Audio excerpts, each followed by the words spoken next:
Rise up!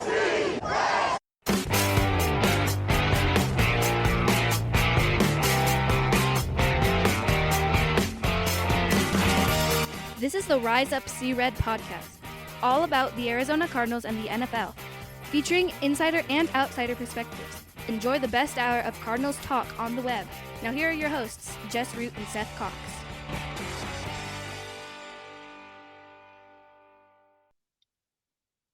Hello, Arizona Cardinals fans, and welcome to the latest edition of the Rise Up See Red podcast, the best hour of Cardinals talk on the web. I'm your host, Jess Root from CardsWire.com, the USA Today NFL Wire site that covers, of course, your Arizona Cardinals.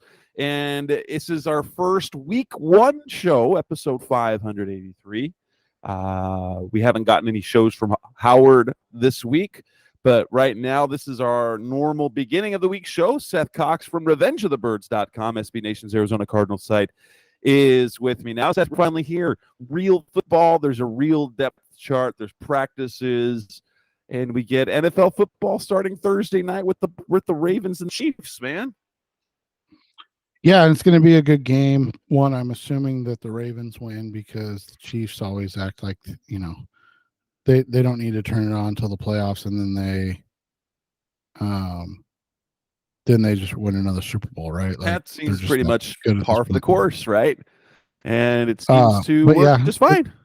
Yeah, and it's exciting, man. I think we're all excited just to get through this. The off seasons seem to get longer and longer, although the NFL is talking about starting this last weekend, right? Because why not?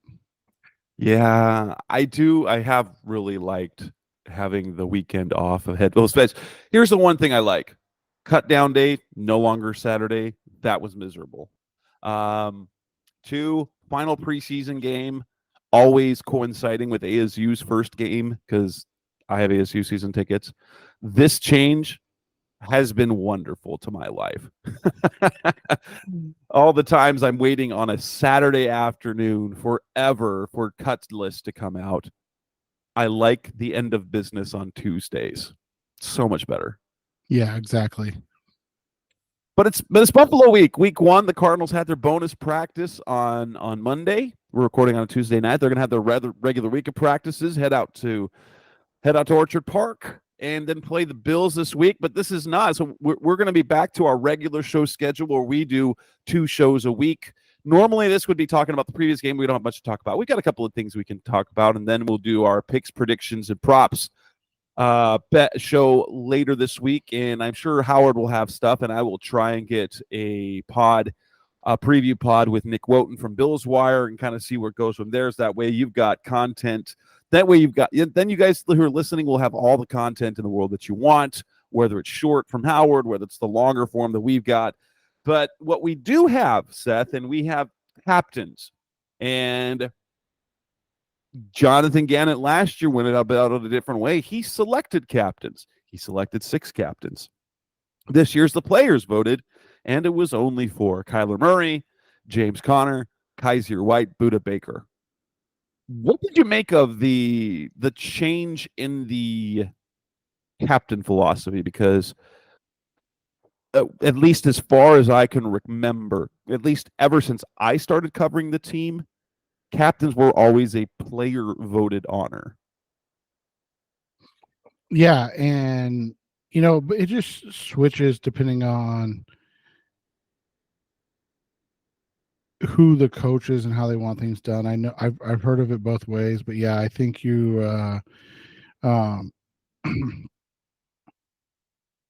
I think seeing it and the way they're going about it now, it's been interesting to see how they've come to this this understanding or what they're looking to do, right? Like how they're going to promote the captains and things of that nature, as opposed to last year where it was like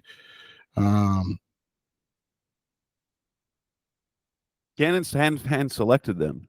Yeah, and instead of just kind of having the coaches go about it, right?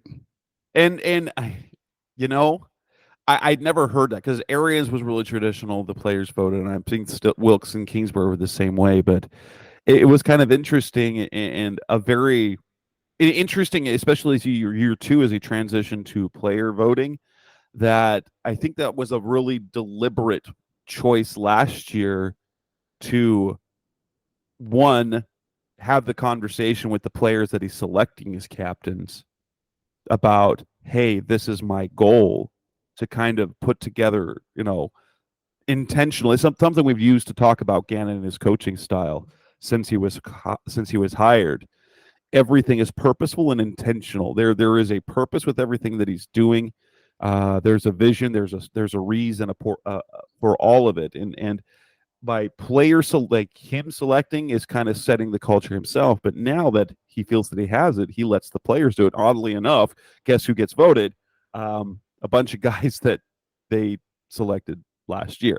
And then the other wrinkle to that is that Gannon said that there's going to be game captains as well, which I've never heard of in the pros, but I've heard of in college, because it's a very interesting thing, like the kind of the shift in philosophy where, okay, I selected them this year, and now the players are going to vote, and players are going to vote for some game captains each week, which it's kind of an honor, kind of cool thing to add, especially when you have guys in the locker room. Doesn't it feel like just another added thing to motivate guys during the week to do a good week's work? Yeah, and it's one of those things. Having guys that are kind of like the leaders within the room, it changes how just the rooms themselves and the way things are expected and what is done, and it's one of those things too, like, not to get into too much because it's still high school football, but like my son that's a junior is one of the few that like is a captain and on the leadership council, and they do those type of things, like you said, more college based, and they're picked, as you noted, by like the coaches, right? But one of the things that it does too is, like, when you have that accountability and the expectations, it really hurts to lose it, right? Like to lose being a captain, and we've never really seen that in the NFL. I know they've talked about it in other sports, but like the idea that like all of a sudden, like, you're not part of the captain hood and part of the group right anymore would be so there's this like intrinsic value to putting that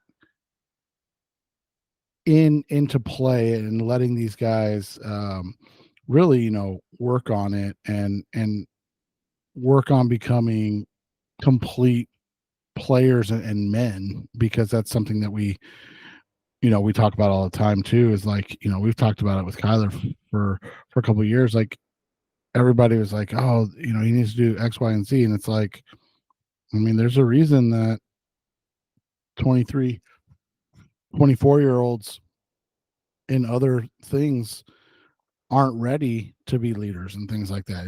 It takes a long time to get there, right? And now you're expecting a 23, 24-year-old to, even though he's getting paid to step into that leadership role. And it's becoming even more now, I think, where you're seeing him take on that leadership, and not just Kyler, but other guys as well, but specifically Kyler in this instance of earning that trust from his teammates and things of that nature.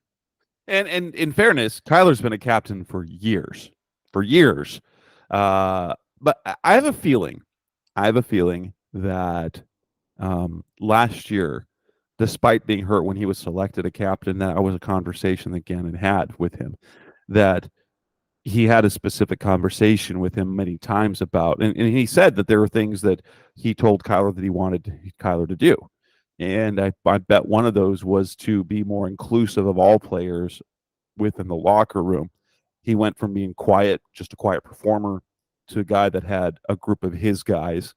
And the progression has been, now he's reaching out and, being encouraging, talking to guys of all levels and stature on the roster, which is a change. Now, you look at who the captains are. All four of them make perfect sense based on the stature with their team. Kyler and James Conner on offense makes perfect sense. Those are your warrior type players.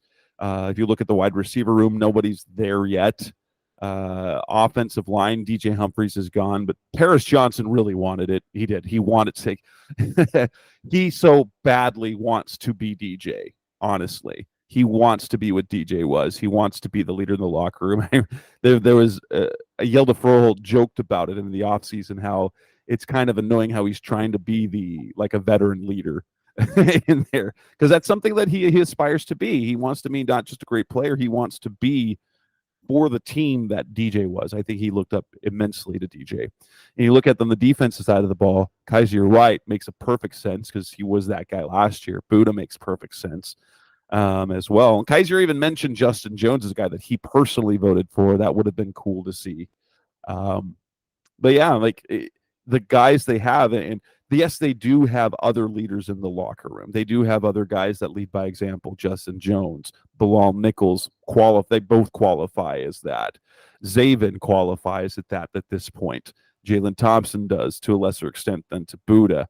Sean Murphy Bunting comes in like that. And then they got the whole bunch of young cornerbacks, but that's Mac Wilson, even though he's primarily been a special teamer, comes in with that same sort of mentality. Dennis Gardeck, he is like, he's been a captain, but isn't a captain this year. Matt Prater, he's as old as dirt when it comes to the NFL. He's 40 years old. So, I mean, it really doesn't, this team, like, now that you look at it, you're like, whoa, this team is different than it was last year. Even though it's just, when you look at it, it's really 3 guys that they added to the locker room on defense, and then this room suddenly feels more stable, in my opinion. It does, and that's the thing, is like they've needed to kind of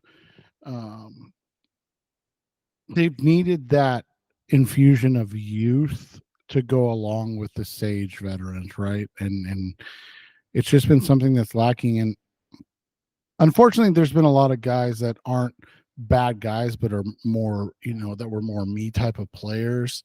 And so now, you look at it and you're going through things, and you're seeing that this is a group that's kind of really buying in together. And that's a big deal too, right? Like, everybody seems to be on the same page and wanting this in the same direction, in the same way. But, the caveat you and I have given a million times, they gotta win, right? Like it's easy right now, but they have to win. Yeah. Otherwise, it will get stale. I mean, heck, like, look at Nick Sirianni. All it took was losing the Super Bowl, and then the next year, suddenly he's a bad head coach, even though they were great most of the season. They just fell apart late. It's really weird how the narrative can change on about a coach so very quickly. Nick Sirianni was fiery and a great leader, took this team to the Super Bowl. His 2 coordinators go. Suddenly, he has a bad relationship with Jalen Hurts. Their defense is garbage. What happened? It's just weird how the dynamic suddenly changes. Oh, even look at with Cliff Kingsbury, how the coach-player relationship between him and Kyler Murray, a relationship that's been close for a long time, seemed to sour even by then. And it was because if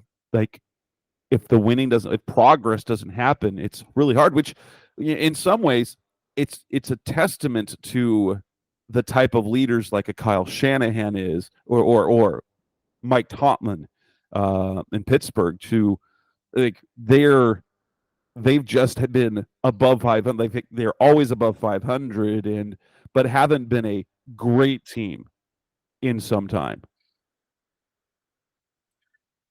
Yeah, and it's a matter of everybody beginning to work towards the same goal. And it's easy to say that everybody wants to win the Super Bowl. It's easy to say that, but for some guys, there's other incentives, and this group the vibe feels different. Now, it doesn't mean anything, right? Like, it doesn't mean, but the vibes and what they're doing actually feel different and positive in a really good way. Yeah, it's been great to feel things, but I will say this: I'm ready for actual football. That's the hard part, because we're in so many hypotheticals now, and like we've been running straight off vibes all off season, and that's the problem when your starters don't play at all. Yeah, yeah. So we have been 100% vibes with the Cardinals all off season. Then we get to that, which leads us to our next topic. Coming up next on the Rise of Receiver podcast, special Cardinals talk on the web. Let's talk about what are some. We'll talk about the offensive side of the ball. If the Cardinals are going to be successful, what do they need to see? That's coming up next on Rise of Red. We're back on the Rise of Red podcast, Mr. Cardinals talk on the web. I wrote a piece on Carswire not too long ago, and has some benchmarks that, like, if the Cardinals are going to be good offensively, like if they're going to be successful, if they're going to compete, like Seth and I honestly think that they're going to be competitive this year, whether that is competitive and missing the playoffs or taking the next step and actually finding a groove and getting into the postseason. We believe that the defense is going to, like, the offense is going to be the catalyst for that, right? Yeah. And I think a lot of it becomes or turns into that this group is, like, again, we don't know because the product hasn't been there yet, but like we see this trending in the right direction, and you and I both wouldn't be shocked if they snuck in as a playoff team and then, lost. Like, it wouldn't be, I don't think anybody would be like, oh, that's fine, but like it would still be in the same way of like, hey, this was a nice jump from 4 wins last year. But I think the bigger thing is, like, you want to see this group not just be competitive, but win those games, right? Like we talked about it last year. There were a couple of winnable games that just didn't go their way. And whether it's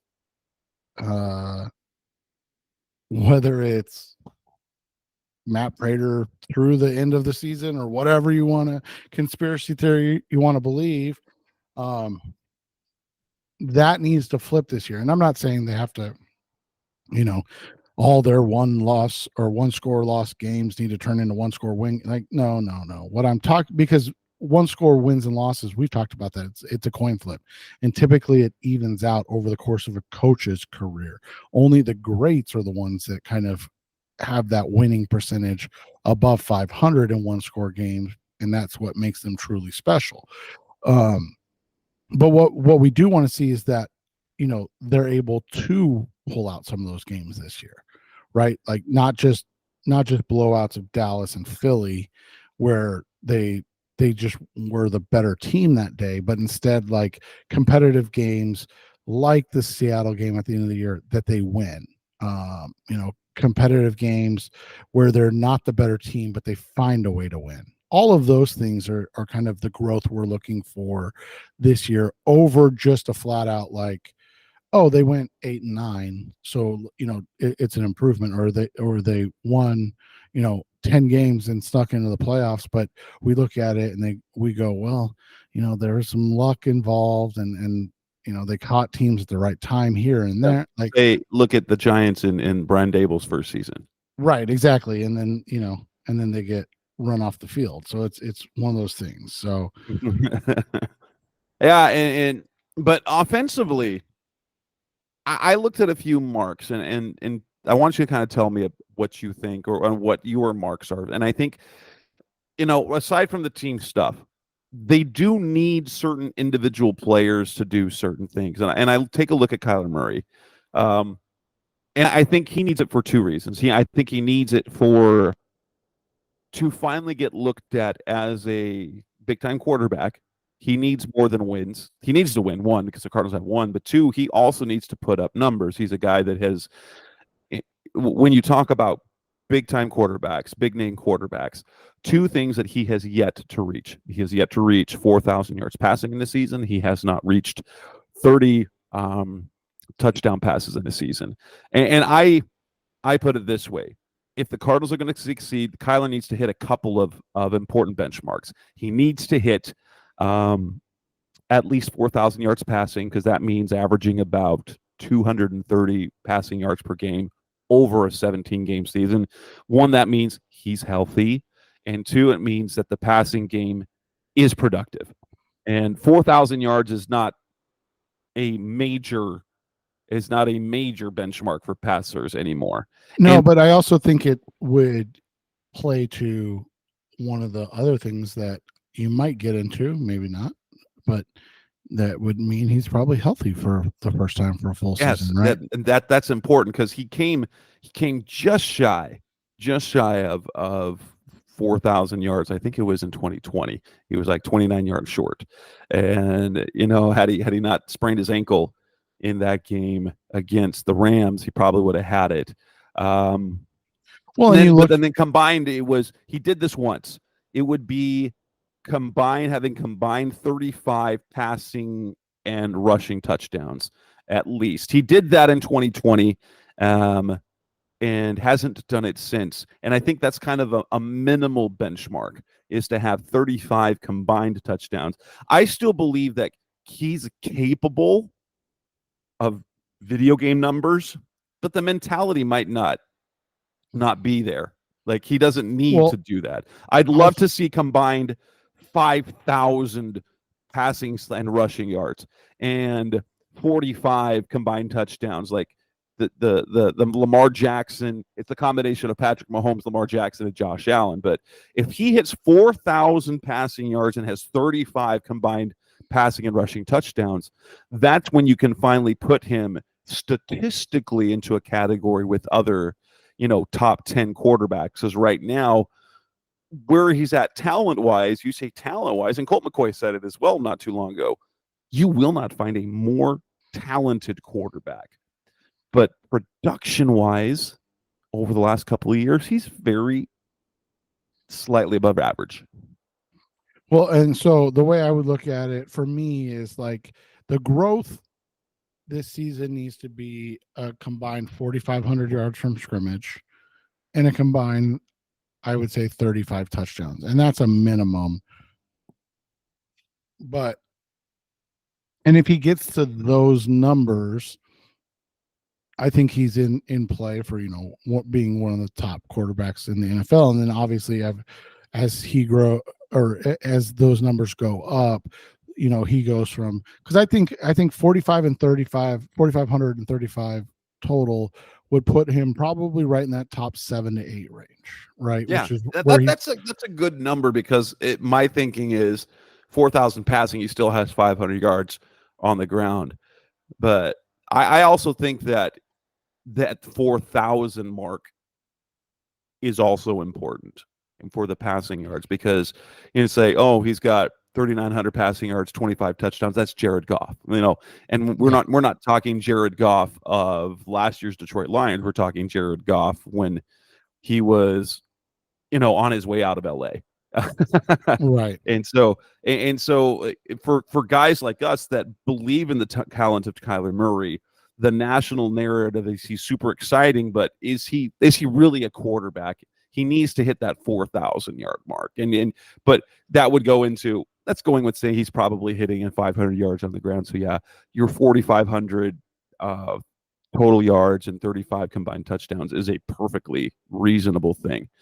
Well, and to your point too, I think what that does for him completely is that puts him in that top 8, and then as you go up, you're talking now top 6, or 5, and then if you get to those 5,045 numbers like you mentioned, you're talking about not just an MVP level season, but like you're talking about catapulting him into the upper echelon. It also becomes, and obviously it's a good thing, but it also becomes a really interesting conversation point, because then it's like, all right, well, where does Kyler now fall into the rankings of quarterback pay? Because if he puts up even 40, 45, and 35, you have to pay him. Like, you don't have a choice. But if he puts up 5,000 plus and 45 plus total, you're talking about like, okay, is he going to, once again, reset the quarterback market? Oh, but again, that's a great problem to have. That's kind of what it you is. want. It is. It is, and that's a conversation I feel that we're going to have about Marvin Harrison Jr. here coming after year 3, especially with his business dealings of things. In the running game, I didn't necessarily, and this is the thing. I know James Conner wants to make what he did last season the kind of the benchmark, the bottom of the production that he has the rest of a career. But we also know that Connor has yet to make it through a full season healthy. It'd be fantastic. So I didn't necessarily put a total on what I wanted him to do individually. Instead, I combined him and Trey Benson, and I believe the mark that I put was 1,400 yards combined between Connor and Benson, because last year they had Connor at over 1,000 and nobody else cracked 300. And it'd be nice if, for a couple of reasons. One, it means Connor's being productive, and two, if he misses time, that means Benson is very good.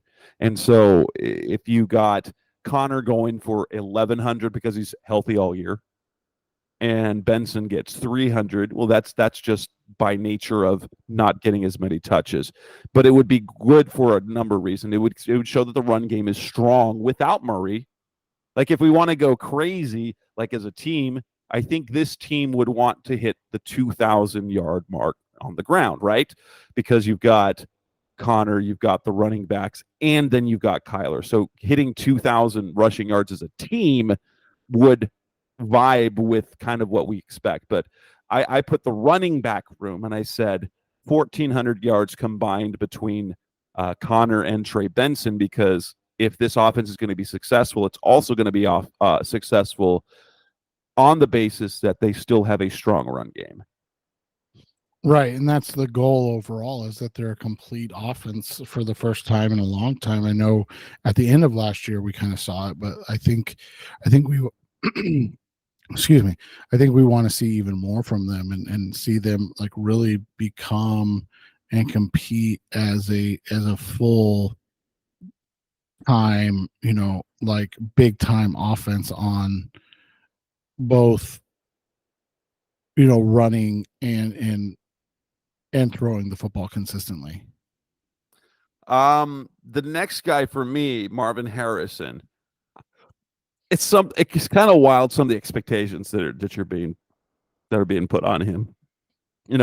Breaking Puka Nacua, I just think if he hits 1,000 yards, they need at least that for him to be 1,000. And 1,000 yards is not hard to get anymore. If you play a full season and you're a pretty good receiver and you have a pretty good passing game, especially if you're the number one option, you're going to get that.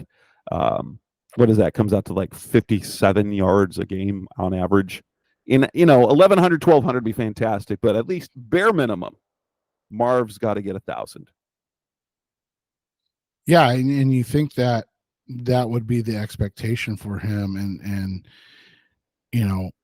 again, overall, this has to be one of the situations that you look at and see how this team kind of develops as a whole, because if they're unable to do that, the concern becomes for this whole franchise. Now, obviously there's caveats to every situation, right? And health is the biggest one, but for a lot of things, there are simply situations that we want to see play out, and part of the thing that you and I have talked about all along is that this is just going to be a team that continues to grow and produces in a strong way, and that they're on the right track to be a competitive team overall. Yes, 100%. But yeah, Marv needs a good year. You want him to have a special year. You do, especially as the number 4 pick, especially when, like, we've seen, and the special rookie year didn't even come from Larry Fitzgerald. The special rookie year came from Anquan Bolden. That and that was that's a a good special one. that's a good precursor reminder of like, hey, it may not be exactly what you're looking for, but like if he's not putting up, Puka Nakua numbers, uh, it's not the end. It's not the end of No. his career. Like we've seen, that's not a big deal. Right. In fairness, Larry, when he came in, he happened to come in when Anquan was the dog, so that allowed him to build into that. Now, Trey McBride, I think he continues to be a critically important part of the offense, but I'm kind of interested. I didn't say if we looked at his production, his per game production, like he finished with over 80 receptions, like 81 receptions, 825 yards, which the 81 catches set a franchise record. Franchise season single record for receptions by tight end, blowing away the previous mark that Zach Ertz and Jackie Smith had with 56. He blew that away, and his 825 yards were, I think, second all time for a single season in tight ends. But if you look at it, and he could have had, if we're looking at his per game production over the last 10 games, and almost all his production came from week 7 on. If he had the same usage in those last 10 games that he'd had over the entire season, he would have had 100 catches and over 1,100 yards. But he ended up being like the only real passing game threat, because we saw when Kyler came back over the last several games of the season, the offense was Connor and McBride, and that was literally about it. I don't know if I could expect McBride to surpass what he did when they're going to have better passing options. That said, as still is one of the important things, I say 80 plus receptions and 900 yards. He doesn't have to hit the 1,000-yard mark. He doesn't have to hit 100 catches.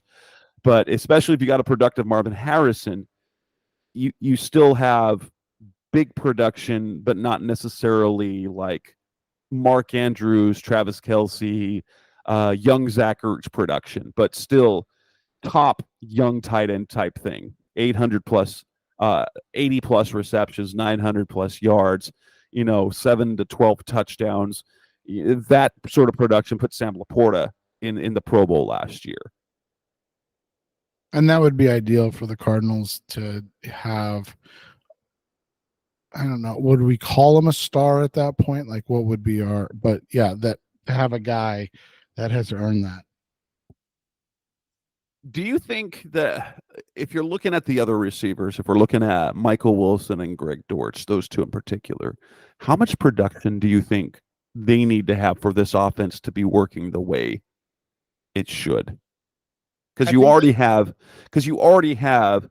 if you're looking 1,000 plus for Marv, you're looking at 900 plus for McBride, you're looking at 1,400 rushing yards or 2,000 rushing yards as a team. What do you think would be kind of an ideal sort of production for Dortch and Wilson yardage wise? I think from a combined standpoint, you would want to see around 13 to 1,400 yards, and how they get there I don't think matters per se, but if you could say 700 and 600, right, that would be ideal. Yes. I think that's important, since entering this season before they got Zay Jones, as I've noted a couple of times, Zach Pascal was the most accomplished receiver in this roster. He had 2 600-yard seasons back when he was with the Colts. Wilson didn't crack 600 yards. Dortch didn't crack 600 yards. They were fairly close. They were in the 500 range, but you'd love to see 700, like 1,300 yards between 1,400 yards between them, especially since that could mean a greater sort of ball spread, because if you got the volume yards from McBride and Harrison, it would be cool to see the passing yardage, spread out And then that Zay Jones comes back in week 6, and who knows if he ends up with any sort of role after that. Aside from the fact they will, in fact, someone will get hurt at some point and they'll miss a game or two, and they'll have to find Zay Jones or down Xavier Weaver, or you have to use Corn. But yeah, like 13 to 1,400 yards between Wilson and Dortch would be good. But as you said, the biggest thing is we don't necessarily care how it all gets there, as long as they're part of the 4,000 plus from Kyler, right? Like ideally, it would be your top 4 guys, including Trey is one of those top 4 guys, and then you'd get and obviously not all 1,000 yards, but if you could get three to 3,200 from those 4 guys, and then all the filters of running backs, and you could get the 200 the random yards Elijah Higgins, and you get right, and a few from Mario Picado, those type of things. And then all goes in that. Is there any sort of, and if you're looking at offensive line metrics or sack metrics, is there anything that you'd look at for the offensive line, or would you look at more at games played for them? I think games played, and then I think overall offensive yardage would be my biggest thing. Like sacks are important, but Kyler does take sacks, at a higher rate than a lot of guys. So I'm okay with some, a higher sack percentage,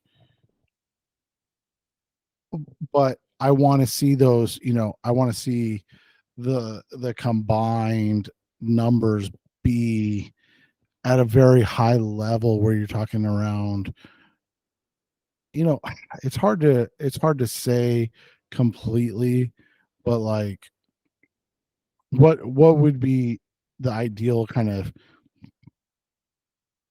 team stats, from overall, yardage when we look at it? Are we talking, over 5,000? Are they going to be, one of the teams that gets above 6,000, which would put them in the top 10, or sorry, the top 8 from last year?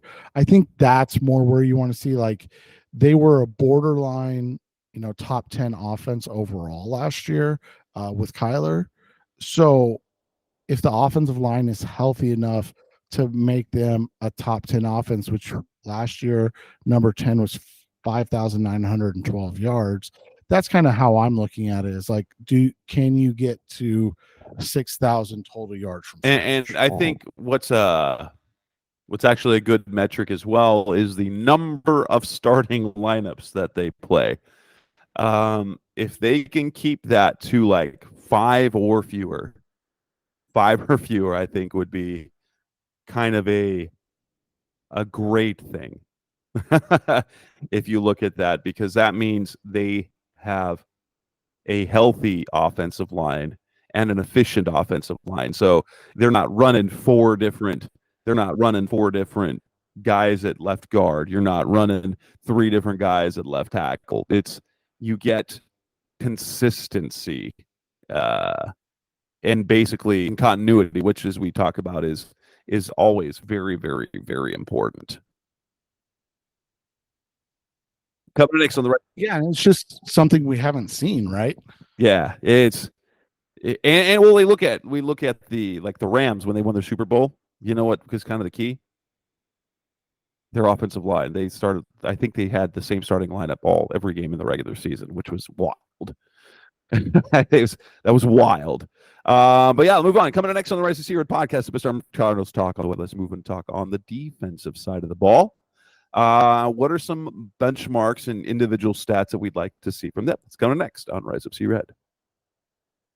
We're back on the Rise of Sea Red podcast, Mr. Cardinals talk on the web, talking about the Cardinals defense, individual benchmarks. It would have been nice to be able to pencil in and say with B.J. Jolari that we could simply say, okay, 10 sacks, right? We don't have anybody like that. And so if we're looking at the sack guys, and we now have to kind of look at a few different ones. What would be a reasonable expectation? Like if the defense is going to be successful, if we look at a guy like Zaven Collins, how many sacks would be a kind of a needed benchmark for him? 6. Yeah. Now I was kind of saying 6 to 8 because he's not a sack artist. But that also comes with the caveat he gets at least 6, but they need 4 or 5 from Dennis Gardeck. I'm not expect him to have another 6 sack season, right? No, I don't think so. But like if you can get 6 from both of those guys, I think you have to be excited about, because again, like you said, you've got a kind of one trick pony pass rush only in Gardeck, and then you have the opposite where Zaven hasn't really shown that he's being able to rush the passer. So if you're able to get 6, and again, the big thing with like the Gardeck sacks would be like if he gets 6 in 6 games, not 6 in 3 games or 2. That was one of the more impressive things about Chandler Jones, like when he was doing really well. Not the 2021 year when he had the 5 sacks, or the 2020 year, like when he had the 5 sacks to start the season. I think the impressive thing was when he was being consistent, he would have a sack in 12 to 14 different games. And that was the part that was really kind of important for that. And yeah, and do they come in bunches? No. So like if you're getting 6 from Zaven and you're getting 5-ish from Gardeck, Xavier Thomas, would you like to see if he's going to have the role that we think he's going to have? Would you think kind of the 4 or 5 would be kind of reasonable to kind of expect for him? I mean, yeah, you would hope so, right? Because I know Demikiji, he had 3.5 sacks early and then basically nothing. But I think we're also going to see more production from the defensive interior, right? Like you got like Justin Jones, who's had 4 sacks. Wouldn't it be good to see him push to 6 to 8? They paid him like that. That the contract they gave him suggested that he could be a 6 to 8 guy. I think he's got to be above 5. So right. I mean, I know 5.5 is technically, but like you said, it's got to be above 5. It's got to be 6 plus, and see, obviously up from there. But I think it has to be if they're going to really take off. Darius Robinson, when he comes back, are you thinking 4 to 6? I would have said 4 to 6 if the full season. I'll say 3 to 5 now, and then that's with the caveat that he only misses the first 4 games. Right. Mac Wilson is a guy, who's going to play some of the edge. So it wouldn't be, 4 to 6 would be kind of good for him, wouldn't it be? I mean, that would be great, ideally. Yeah. LJ Collier, if he could get 4 or 5 in that role, and then you're getting numbers and sacks you just don't have. And they talk about getting the sack production from all over. That's in general. You talk about that when you don't have a dominant singular pass rusher, because then you're like, well, everyone's got to get sacks. Yes, that is absolutely true. When you don't have Myles Garrett, when you don't have Nick Bosa, you have to have everyone else pitching in. You don't always need your star finishing. A couple of years ago, that was the 49ers pass rush. Like it was Nick Bosa and then a sprinkling of sacks from other guys. But that's because he finished so well. The Cardinals don't have that. Maybe and I'm trying to pump the brakes because people are start really excited about Xavier Thomas.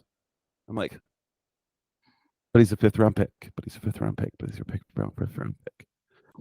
If you get anything from him, I think you have to be excited. Right. Here's the thing with like, is he going to be the book? Like, oh, he's a fifth-round pick and he's old. Ah, that's the part. The other defensive metrics that are kind of hard, maybe not so much interceptions, but from at least the pass breakup point of view, what do you think we need to see from the defensive backs? I think we would like to see some more on-ball production overall. That would be a big thing for this entire group, wouldn't it? Like, just for them to be a little more productive overall, and then kind of build off of that from there. This is a tough, group overall, in that they're just not. They haven't had a ton of success yet, and so we'll see how that changes. I'm trying to see if I can find any kind of numbers. Like last year, their top pass breakup guy was Antonio Hamilton with 11. Thompson. Here we go. I found them. Okay, so the Cardinals were 27th. They had 66 total. The number one team was 99 total. So I think if they're in that 75 to 80 probably range, don't you want that would put them at least two of your DBs, two of your five that play hitting double digits, or maybe even three of them hitting double digits in pass breakups. Yeah, I think ideally that would be great. And Buddha can't do what he did last year, which was never touch a football. Never touched the football last year. Never touched the football last year. 87 tackles. Number of tackles, that's always an interesting thing. But then most of and that's the thing, offensively, we can talk about like individual benchmarks, but defensively you end up looking more at some of the team metrics, like third down and red zone. That's what Vance Joseph talked about all the time. You got to look at their third down play and their red zone play. But yeah, would you like to see? What do you want to see defensively from the? Do you want to see Max Melton overtake Star Thomas, or would you like to see Star Thomas emerge? No, I think you would like Max Melton to become a guy that is trusted and earn the spot, not just given. And I think we know with this group that's not something you have to worry about, right? Yeah. Sean Murphy Bunting staying healthy would be good. Garrett Williams staying healthy. Don't you think that perhaps that there are basically two great question marks? And that is, and they go hand in hand. Can the edge, is there going to be a pass rush? And can the cornerbacks play well? Because we kind of feel like the linebacker situation is solid. I mean, you got Kaiser, White, got Mackles, and Kaiser is going to be fantastic. The defensive interior, by nature, right now, is simply better, just because their rotation is significantly better than what it was a year ago. And so it comes down, so they should, by default, be better against the run. But then ideally, right? Like, you can't be really worse than they were. But you look at, it's like, so can they produce pass rush? Can the corners cover? And the corner situation you feel better about because you've got a second-year Garrett Williams that you felt good about. You've got a veteran Sean Murphy Bunting. And then you've got guys, okay, is a star? Can Max Melton be the guy? Can Keytrell do anything? But you feel better than a year ago when it was Marco Wilson. Well, you felt good about Marco Wilson going in, but then you're like Marco and Keytrell, and then you didn't know what the rotation was. And at least now we know what the three guys are. It's just up front with the edge. You're like, can they produce anything? Because over the last, over the last 6 weeks of the season. We've cited this stat I don't know how many times. They had exactly one sack over the final 6 games of the season, which was a non-tackle sack that Justin Fields ran out of bounds for no gain. It wasn't even a loss. It was for a 0-yard gain when Dennis Gardeck was, 2 yards away. That was the only sack over the last 6 weeks. And it was a great one, right? It was the greatest sack that I've ever seen Dennis Gardeck get credit for to this day. I think the other thing with the passing defense has got to be they've got to have more or less, obviously, less than, I would say this year, 30 seems too high still because that would put them in the top 5. Let's say 27. They have to give up less than 27 passing touchdowns because that'll be another big key to things. Because you look at the teams above, 27 or higher, the Dolphins who made the playoffs, the Jaguars who made the playoffs, and the Lions who made the playoffs. But the rest of the teams were just not. I mean, the Broncos, the Bears, the Cardinals, the Eagles, the Commanders, just not good football teams, right? So, like, I think if they can get below 27, that they'll be in a good spot. I mean, obviously, again, we give caveats on all this stuff. If they're scoring so much that they're giving up some garbage time touchdowns late, like we saw, with that Lions team and the Jaguars team, and the Dolphins team, that's one thing. But if it's if it's like last year where they're giving up 31 or 35 like the Eagles did last year, that's not ideal. No, absolutely. But I think this comes down to that. I mean, they just need to be better defensively. And the offense, truthfully, it is the question mark. We feel confident about the offense, and we hope the defense is better. And for the defense, it's a question of how much better. Are they just going to be marginally better than atrocious? Are they going to be tolerably okay? Are they going to be a middle-of-the-road defense? Or could they surprise and be, as a unit, above average? And if they're above average, if they're tolerable and the offense is good, this is going to be a team that's going to compete. Maybe not make, but compete for the postseason. Some people think we're going to see a lot of 35-30 games. If the Cardinals playing a lot of 35-30 games, guess what? That'll be fun as heck to watch. And that would match, like if we're comparing it to another team 2 years ago, the Detroit Lions. That was exactly them. Right, exactly. And that's what's the goal in this whole situation. And with that, we'll go ahead and wrap up this edition of the Rise to See Your podcast, Best of Cardinals Talk on the Web. This is episode 583.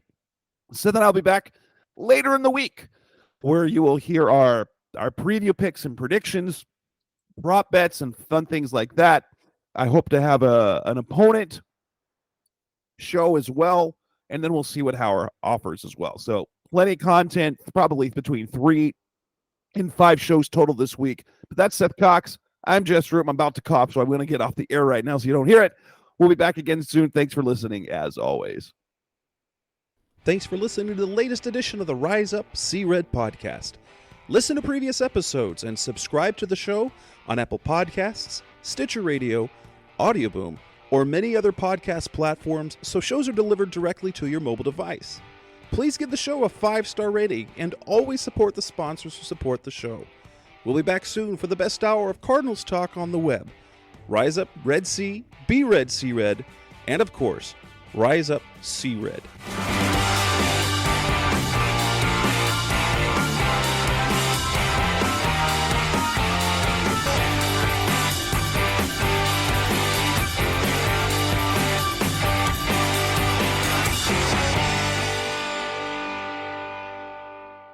Run!